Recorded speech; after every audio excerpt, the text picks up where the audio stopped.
to Exit Only Theater. I am here with a few special guests who have already started to make me laugh. I'm JP Leigh, this is Adrian Alderete. To my right is my husband Jonathan Fisher, who you may remember from an earlier episode. And we have a very special guest. Not that you're not very special, but we have a new one. With a goofy grin on his face. Finally! Shawn Howard. Dude, this guy, we've been trying to get him on the freaking show. He's harder to book than Robert Downey Jr. We could not get him here. We couldn't afford him until now. He has a free dinner waiting for him. We still can't afford him. We just lied to him. Good God. Say something, damn it. I don't even know what to say. Good God, man. We just set him up to fail. We brought him on a podcast and he won't talk. He's like, guys, I have one rule. He's like, I knew this. That's why I didn't come on. And you're going to have to break your one rule, bro. No, we're very excited to get this going because this is going to be sort of a movie news extravaganza. Yes. I think Adrian wants to kick us off with the first topic. Yeah. First of all, I'd like to say I'm excited to have the biggest panel we've had since we started this bad boy. Yes, it's very exciting. You know, there's a lot of heavy breathing here. It's funny how we have, like, if you're able to see... If you were able to see how we're seated right now, 3 dudes, 1 chick. It's like, hi, guys. Yeah. No rules. No, it's like a really messed up new girl right now. The soap's on the floor. Oh, God. Good God. All right. Case in point. Welcome to the Thunderdome. Oh, God. All right. Get us going, man. So I'm not pitching my porno anymore. So, no, we have movie news today. So we have a lot of stuff to get through. Yeah. But the first thing, obviously, the big thing that's taking over news right now is Fantastic Four. We're not going to review the movie. We're not. It's unanimous. The thing was a piece of hot garbage. But the reasons why it was a piece of hot garbage is what's fascinating. So we're going to kind of take you through the debacle, the chronological order of the debacle that is Fantastic Four production. So when this thing was being, when it was in production, there was reports that Josh Trank, the director, was kind of clashing with crew, production, and not only that, but with its cast. My favorite note about that was that apparently he had small dogs. This is very specific. That he has small dogs that caused $400,000 worth of damage to the house he was renting. Don't know how that leaked, why it leaked. But it's one of those things where you're starting to think it's like it might be the studio. But like, that was the thing. Like, at the time, it was a rumor, but like a lot of people that I read up on, they were like, well, you know, that sounds a little ridiculous. Maybe it's not true. Yeah. So we're like, all right, whatever. But then we fast forward to April this year around Star Wars Celebration. He was slated to be there with Gareth Edwards to present his next helmed Star Wars movie. What happens? He doesn't show up, and then a day later, all of a sudden he reports that he quit. Next day, Star Wars is like, no, we fired you, but.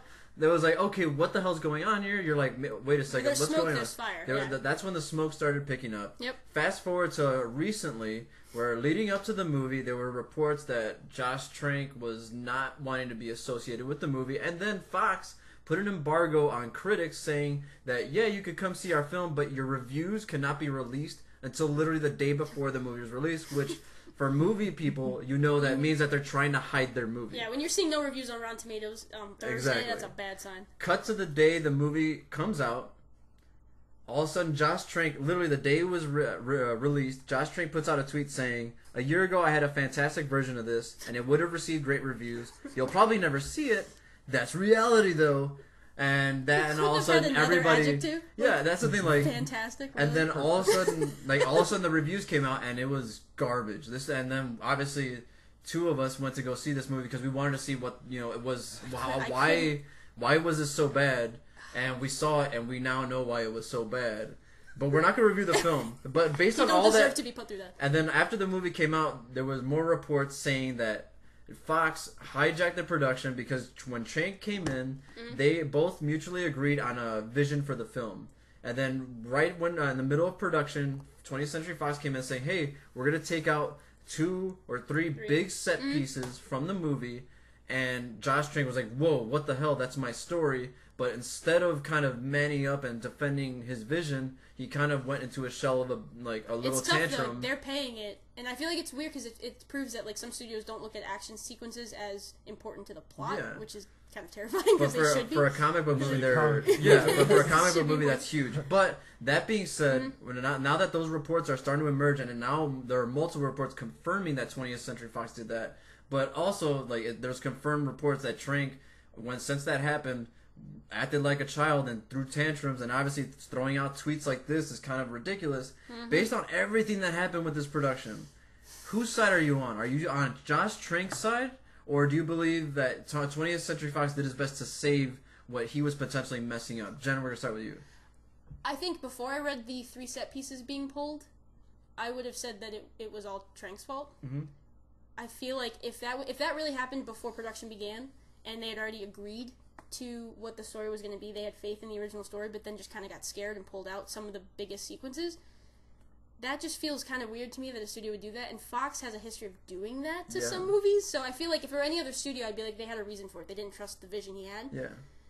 I have to give it a 50-50 split, but I would have 2 days ago said 100% Trank. So I'm evolving on the argument. Shawn, your first opinion. Do it. Be right. Of course it's going to be right. No, I think it's Fox's fault all the way. I mean, if you hire a director and he's coming in with a vision, you got to respect the vision and not take it away from him. You take it away. It's almost like Entourage. They have that one director they can't. They have to just trust, and it comes out good. Yeah. I mean, I would have trusted it. Why not? It's a comic book movie. If you stay true to the comics, couldn't have been worse than what happened. Good. That's the thing. For us that saw the film, you could tell where the first half of the movie was it made sense. It was actually, hey, we like where this is going. You could tell where Trank was you could tell where Trank wanted the movie to go.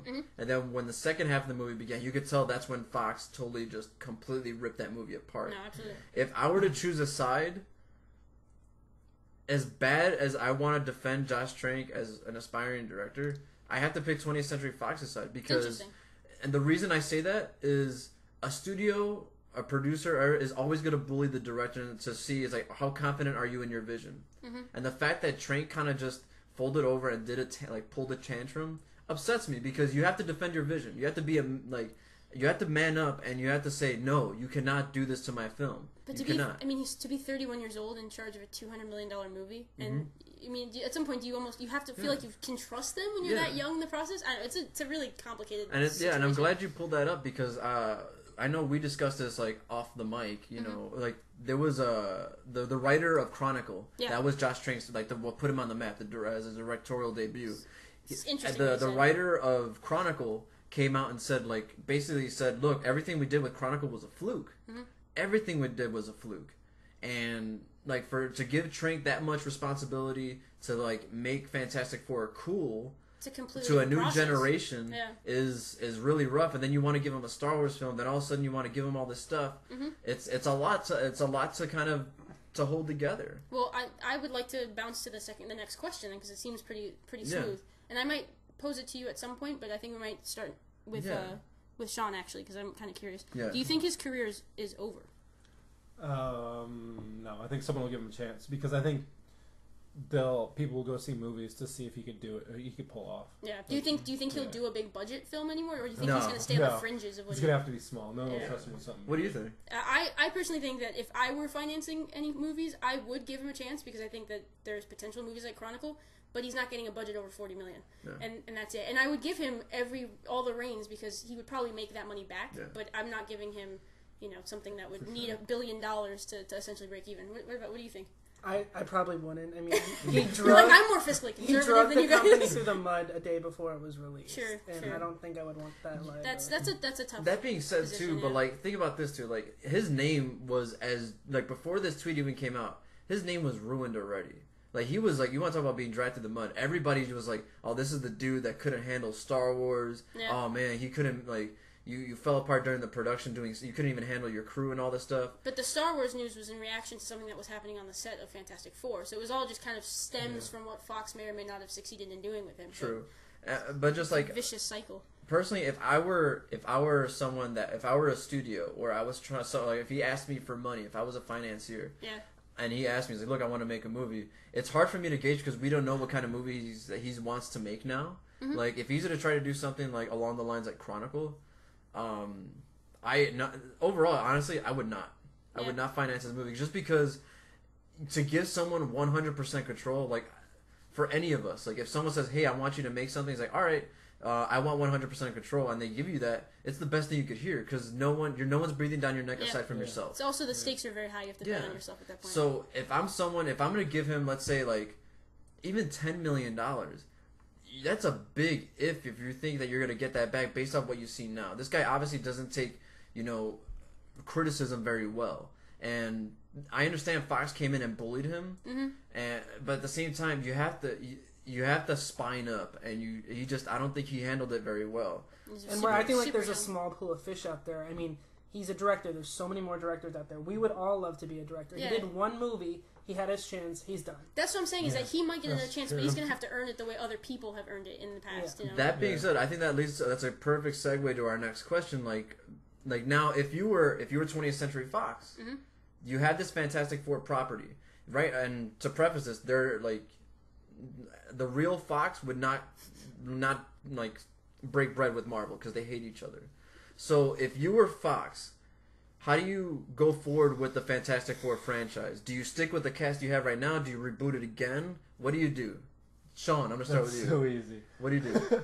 What do you do? That's awesome. I wouldn't do anything with it. I would leave it be. And if they actually really seriously want to invest money into it, I would keep the same cast. Yeah. I mean, they didn't look happy to work together at all. No. But, like, at least there's somewhat of a similar phase. You could go off of you can make a number 2 instead of doing another origin story that no one wants to see. That's the same problem Spider-Man has. Everyone's thinking we needed to see what happened in the beginning. It's like we all understand that there's a common appreciation for these characters. We don't need to see the beginning again. And what was the villain you said was like the best villain? And the thing is, like, and that's how I would say the franchise. I would love to see a sequel to this. Yeah.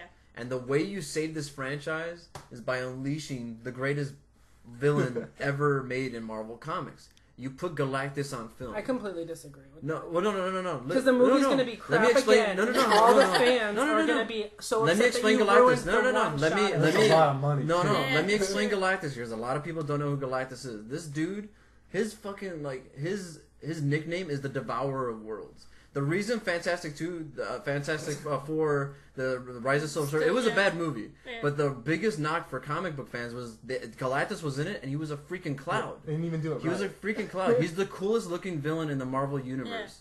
Yeah. And they made him a cloud. Mm-hmm. How stupid is that? But would you be mad if a movie used him so poorly, so another... Like Marvel no. But he's already been used really poorly. Yeah, that's the thing. Like, the Fantastic Four one? Yeah. Or before that? Yeah, Rise of Silver Surfer. He was. But you're gonna use him up in like a shitty Fantastic. But that's the thing. Like, if you get Strike 1 is Silver Surfer's version, Strike 2 could be this version crashing and burning, and then there's no chance to have an official. This is the thing. No. But think about it from Fox's point of view. You've already made no good Fantastic Four movies. You have to shoot for the moon, and the way you shoot for the moon is by putting Galactus on film the way he should be put on film. Now look, if they swing and miss. So be it. You can't make a good Fantastic Four movie, but you have to strike out swinging. You have to strike out swinging, and the way you do that is by putting Galactus in a movie. I see your point, because I think that for me, I enjoy the villains of comic books more than the actual superheroes. Like, I really don't care too much about the superheroes. That's why I'm really excited about Suicide Squad personally, because I never really read them, but I think that's really. But is he a villain in any other Marvel movies? Well, no, they can't use him because it's Fox. Right. That's the thing. So they're constricted in and of itself because they don't have the rights to anything else. So that's also kind of scary. Like, if you can't. We love the Marvel Cinematic Universe as a whole, so like if you're just kind of giving this little standalone thing, I don't know if they could do it justice because they're kind of constrained. But I don't know. They're right now. If they're as desperate as can be to make a good movie of this, because they only have 2 properties, X-Men and this. And X-Men is hit. I just don't. But like Fantastic Four, if you have the rights already, and you don't. They hate Marvel right now. They don't work together well because right now they're after each other. They're after the same money, the same pot. You know. They're after the same money, but Marvel wants it back, and the way they're doing it is because they've already canceled a lot of their famous X-Men characters comics. Wolverine, they're killing off. Deadpool, they're killing off. They're not making X-Men toys anymore. They're not. They're killing. They already killed the Fantastic Four off. There's no more Fantastic Four comics. It also helps when they're not making. Fox isn't making good Fantastic Four movies to combat. That's the thing, so and like right now, Marvel, they're kind of saying it's like, look, you're already screwing yourself. Give us back. But the way they screwed over Fox, Fox is gonna be like, no, we're keeping him, and we have the rights. We're writing it out until we don't have the rights anymore. Marvel's like Walmarting movies. It's like, no, we are the powerful. No, so that's the way I would save the franchise. That's the only way I think they can save the franchise. But we'll leave it at that. We'll see how they go from there. But we move on to our next question. So reports are that there was a private screening at Warner Brothers of Batman v Superman. And after the screening, there was a standing ovation given to the film. Most importantly, they gave a standing ovation to Ben Affleck's performance as Batman. And reports cited that it was the definitive Batman that anybody's ever seen. And resulting from that, reports are that, according to comicbookmovie.com, that Ben Affleck will get what they call a golden deal, where he will get to direct, produce, and star in a new Batman trilogy. And adding more smoke to the fire is that Warner Brothers shifted the release dates of Ben Affleck's next projects, The Accountant and Live by Night, to 2016 and 2017. Maybe because they're shifting dates to see if they can squeeze some Batman movies in there. Maybe. So, based off this, the fact that it sounds like they're looking to tailor their DC cinematic universe around Batman. Let's start off this question like this. There's a line of questions by asking, if you're Ben Affleck and they offer you this deal, is this a wise move for you? Do you accept this deal? I say no. Only because I don't think someone who's won Best Picture and who's revived his career as a serious actor-director wants to sign on to essentially 4 Batman movies. Yeah. Like, that's a lot. Like, I know Christian Bale has been able to balance the two. I don't know. I personally wouldn't want... I would maybe do one standalone Batman movie, and if I need to make cameos in other films, that's fine. Like, I don't know if I, as someone who... He seems to have a creative voice in other areas, would want to sign on to something that takes, like, 4 or 5 years of my life away. Like... If I were Ben Affleck, I would do a few films, but I wouldn't do 4. I'm kind of the same way on that one. Yeah. I would not go all in on it, just because, the fans notoriously hate him. Yeah. And, like... Batman, you mean? Well, or, like, Ben Affleck. Yeah. They always give him crap for everything. Yeah. So, I wouldn't sign in on that totally, because if you're getting so much for playing Batman, I mean, can you really even take that as just a person? I would say the same thing, but I feel like Ben Affleck's pulling, like, a trump card where he just loves trolling himself. And he's done with his wife now. He slept with the nanny.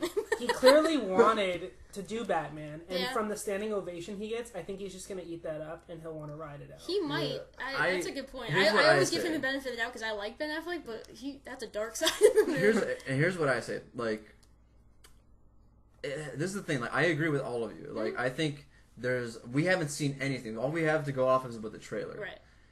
We were not an audience. I say this. I understand where Warner Bros. Would want to do this because it's not so much just Ben Affleck being Batman. It's Ben Affleck directing Batman, and it's Chris Terrio writing Batman. I have a question for you. What's that? With that in mind, is the vote of confidence of Ben Affleck being so amazing also kind of not a diss, but sort of a sideways glance at Zack Snyder, like, oh, you needed Ben Affleck to make your movie better. Like, no offense to Man of Steel, because I know you like Man of Steel. But, like, doesn't it say, like, oh, we're gonna, like, can you direct all of our other ones now? Like, doesn't that... Yes, the Snyder effect in this film is still gonna be felt, but, like, did Ben Affleck's influence in this next Superman installation make more difference than Snyder's presence? The way I'll answer that is that for Warner Brothers, honestly, it's a win-win. It's like there's no bad side to this because you're getting an Oscar-winning director, right? That could potentially direct 3 just Batman films alone, and that's cool with me. But the thing is, like, the one thing, if I were Affleck, I agree with you. I don't think he should accept the deal, and. From a fan, I would love to see him direct 3 movies. I just want to see his style in Batman. But I just, for Ben Affleck, like you said it perfectly. You just regained your credibility, your career.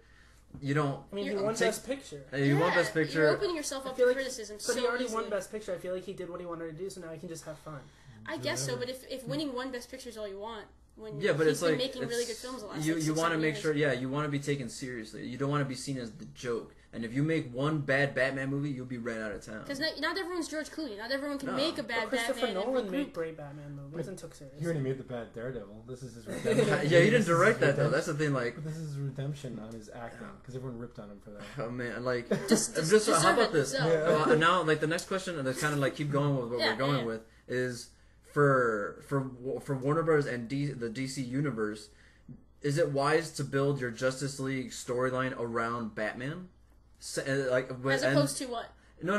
Like in the context that we just saw a trilogy from Nolan. Like, do we really need another trilogy from the same character? Okay, I'm gonna jump in because I thought of that just now. I feel like if maybe it's Henry Cavill. I always have a hard time pronouncing his last name.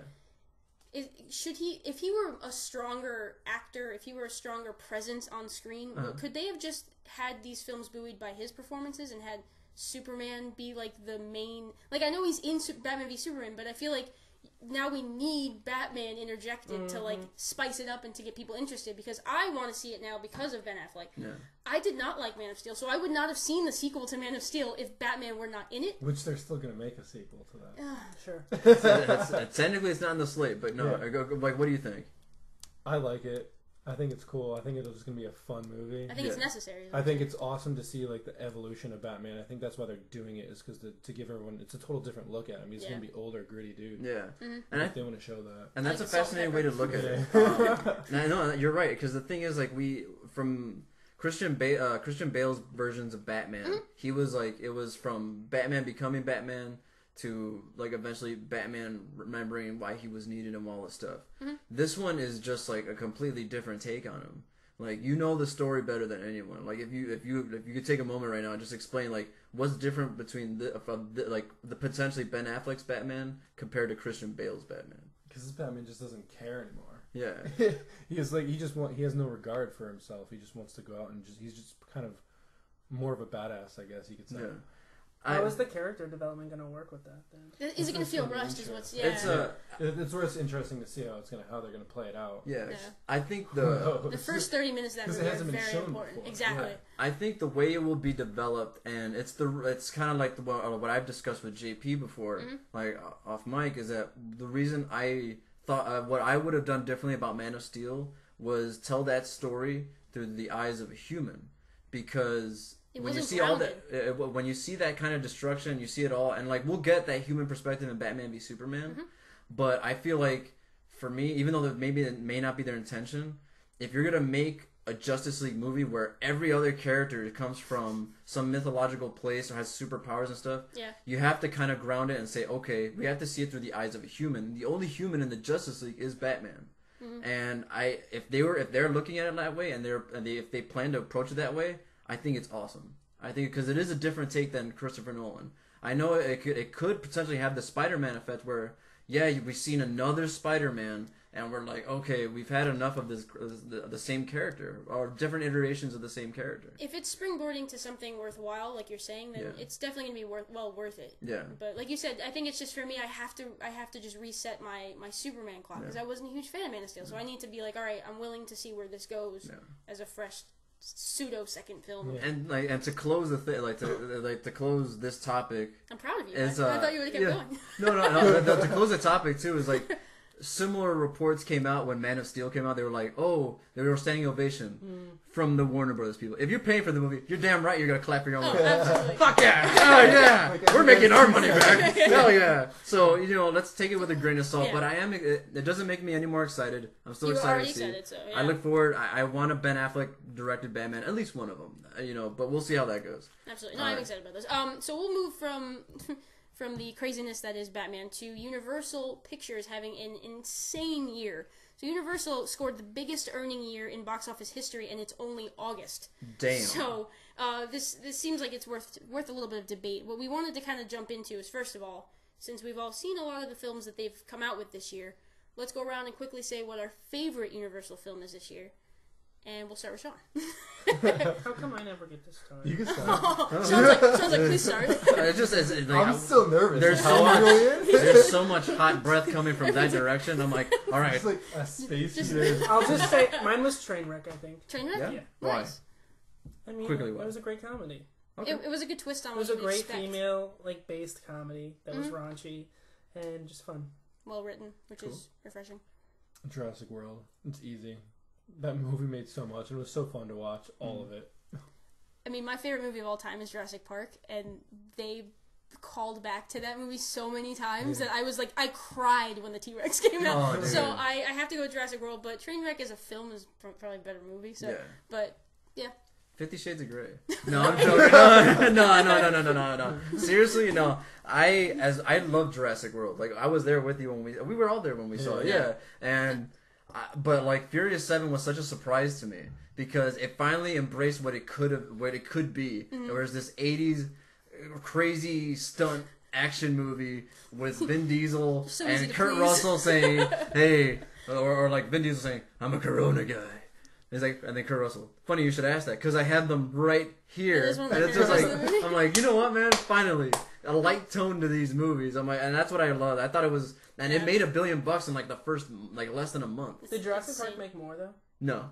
Jurassic Fast 7 actually still Jurassic World worldwide is destroying. Yeah, Fast 7 made more worldwide. Money. Yeah, that's worldwide. Jurassic World is destroying. But man, Fast 7 was so much fun. That was my pick for favorite Universal this movie. I like it. A little diversity. Yeah, we're on the same page. But Shawn and I are on the same page. Okay, I guess we're universally unanimous. I think I should. I think you need to learn what these words are. Welcome to the Thunderdome, Shawn, where jokes have no rules. Okay, next topic I think we should discuss is blood. So have we all been to Universal Studios, either Orlando or Hollywood? Yeah. Okay, so this is good because it was a hypothetical topic we thought about, and I figured it would be kind of worthwhile to say if we've been on this ride. But okay, so there's a Jurassic Park ride at Universal Studios that we've been on that is essentially a glorified flume ride. Do you remember a flume ride in the movie? Do you remember a flume? Yeah. Do you? Wait, in the third one, they're like going down the river or something, and long necks are happening. Third one doesn't count. No, there's a raptor talking to Sam Neill in the plane. That movie doesn't exist in my brain. But that being said, Raptors are smart, man. Yeah, they really are. They know how to open doors. Yeah, the whole third one, like that scene takes place on the boat. No. Yeah, but it still sucks. But the ride came out before the movie. It came out after the second one. That's right. See? Yeah, boom. Right. Aha. Aha. Okay. So that being said, we're kind of shitting on the ride, and we were talking about what could we add to the ride to make it better and actually closer and more believable to the films itself. Yes. And we can just kind of bounce it off. We don't have to have a formal like you go and then you go and you go. For me, I would need something to incorporate the Lost World sequence with the raptors chasing them in the field. Because that scared the crap out of me as a kid. Because that was just that was cool. That was like a horror scene. I was like, oh my god, they're coming at them with it felt like chainsaw. Like I don't know. You could like add that with the Chris Pratt thing when he was like riding the motorcycle. Yeah, it was an homage to it too. That was a good scene too. Anytime I ride my bicycle, I'm imagining raptors next to me. Yeah, me too. I'm Chris Pratt. Like you look over your side. Not a motorcycle. Let's be clear. A bike, a bicycle. Training wheels and pedaling. Me? Balls. Yeah, balls on the ride. I mean, he means gyrospheres from the world. I mean, how could you not have those? I think that was an awesome idea in the movie. And it's like, why didn't this happen in the other movies? It was just such a smart idea. And why then that just needs to exist now. I think they totally like in that movie. You felt like this is gonna be a ride. I totally felt like it totally felt like it'd be a ride. The kayaking they showed really quick down the river. I would totally do that. That was awesome. I was expecting that to come back up in the scene, and I was like, what? Dude, man, like for me, I think the coolest thing that could be a ride is from the very first one when the kids are trapped in the car and the T-Rex is like gnawing at it just and to whatnot. feel that fear. Dude, that would be so scary. Then you could end with a drop, but it would be like the cliff scene at the end when they're dropping in the car, not a floating boat thing. Yeah. Sorry, I love that movie so much, and I felt cheated. Then Jen's just scared of that ride. I am terrified of that ride, and I didn't know the drop was coming because I was 12 and didn't know what comes up comes down. So I'm like, oh, the raptors, and then there's a T-Rex. If you guys haven't been on the ride, there's a T-Rex right at the last moment, right before you fall to your death. Dude. But at the whole time, I felt like this isn't like the movie at all. I almost shit myself, but I don't know. I wish the ride was more like the movie, and I think we could make it better. Well, I've thought about this a lot because I love theme park rides, and one of my favorite rides is dinosaurs at Animal Kingdom.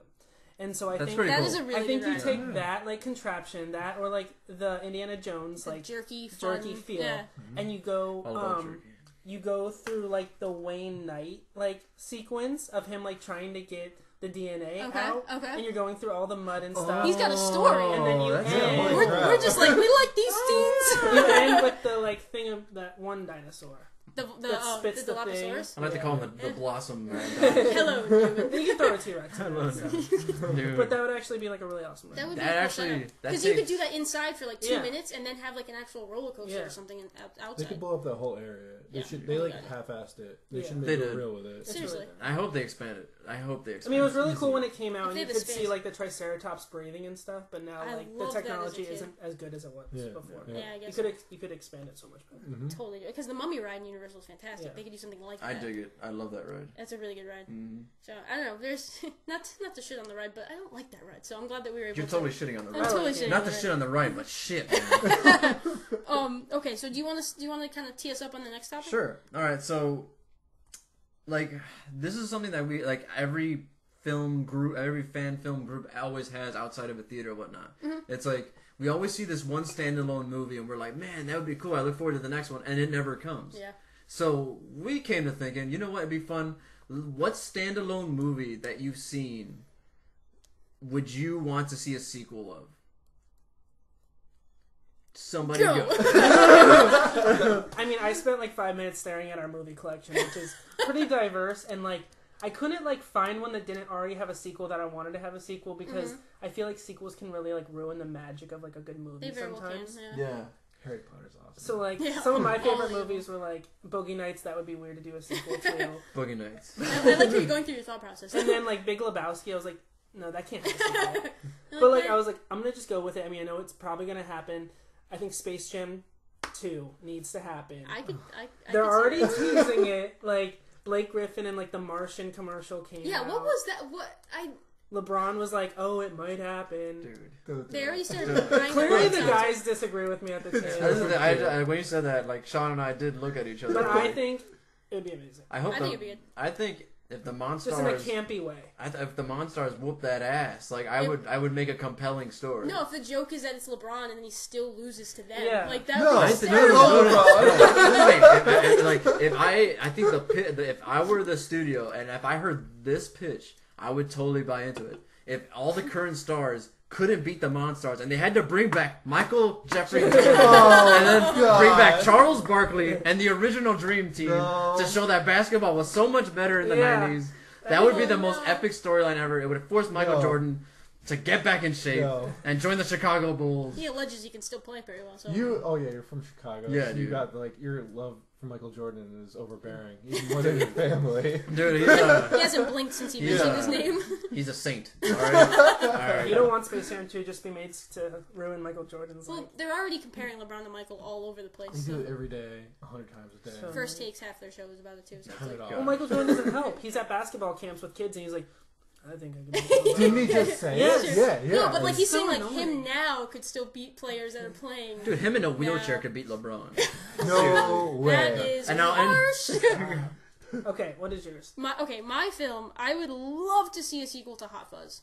Ooh. I love Hot Fuzz. That film is hysterical. Yeah. And if you were to like say that the two of them had to go to New York or LA to like work on a case, and they had to go into like the American police system and then just like make a parody about that, I think that'd be freaking That'd be hilarious. fun. Or if you do like if it's like the other guys and it's like Mark Wahlberg and Will Ferrell and the two of them and they have to like band together. Whatever you have to do to make it work, I think that would be hysterical. If it was Edgar Wright directing, I trust him to do it right. If you could have had like Brooklyn Nine-Nine cast in there. Or Something like something where like audiences of the states would be like, yeah, okay, we're A on Rush that on Hour this. crossover with Hot Fuzz. Something, yeah. That would be awesome. Yeah, exactly. Can I say Incredibles, even though I already know it's getting done? Yeah. Yeah, absolutely. Incredibles. You're like, thank you, Pixar. What would you do with that? What would the sequel be about? Yeah, because I don't think we have a straightforward story yet. I don't even know, because it depends on how like far into the future they do it. Are the kids older? How old are the kids? I would imagine they would have to be adults. I would assume they're gonna age. Yeah, because like you can't be like, all right, we're going on another family trip, freaking 15 years later, or however long it's been. It should be Incredibles 2, the real Fantastic Four. Oh, that's true, dude. No. The little baby could be a really big part. Yeah, of they the could movie, bring the too. baby in there. That'd be cool. See, like my pick. See, there's a lot of standalone films that I like that are really under the radar. Like I thought Reign of Fire with like that incredible cast of Christian Bale, Matthew McConaughey, and Gerard Butler was no cool. one talks about that movie. It's weird. I could have went with Slither. I could have I thought Slither would have made an awesome completely sequel. forgot about that movie. That's a Hell, really I could have went to Drag Me to Hell to make the necessary sequel it needs to, where the girl finds a way to get out of hell. Yeah. But the one movie Ash that Blake. needs a sequel is Scott Pilgrim versus the World. Oh, Yeah. so we're on a Yes. very right theme. Yeah. Dude, Scott Pilgrim versus the That's World so true. would be such an awesome sequel. Yeah. Like, no matter what they do, it would be awesome. Like, It's just because it underperformed the first one, they wouldn't jump on it. But I would totally see it. I would It's love. built such a fan base though that It's so hysterical. awesome. It's like It's one of my hysterical. favorite movies made from like the last 20 years. Like that So movie's good. so nice. It's so original, man. Dude, it's so good. Like if I were to pitch a story, like it would be like, let's say their band finally makes it big and like they're all cool, but then like somehow like Fiona like completely like disappears. No, Ramona Flowers. That's what her name is. Yeah, I got it confused. Like Ramona leaves him, finds another dude, and that dude wants to kick Scott Pilgrim's ass. And he's just like, now he has to unite with the 7 original exes because he has to be a part of the group now. Yeah. And we get Chris Evans back as the dude. Yes. That would make such an awesome That's actually movie. really good. That is really good. I'd say you should write a spec script, but I bet there's already like 1,000 out there. No, I doubt it, dude. I don't. I'm sure they've had, but they don't have that script. No. No, I assume no, that's all a my good one. ideas, no one's ever thought of. Well, now everyone does.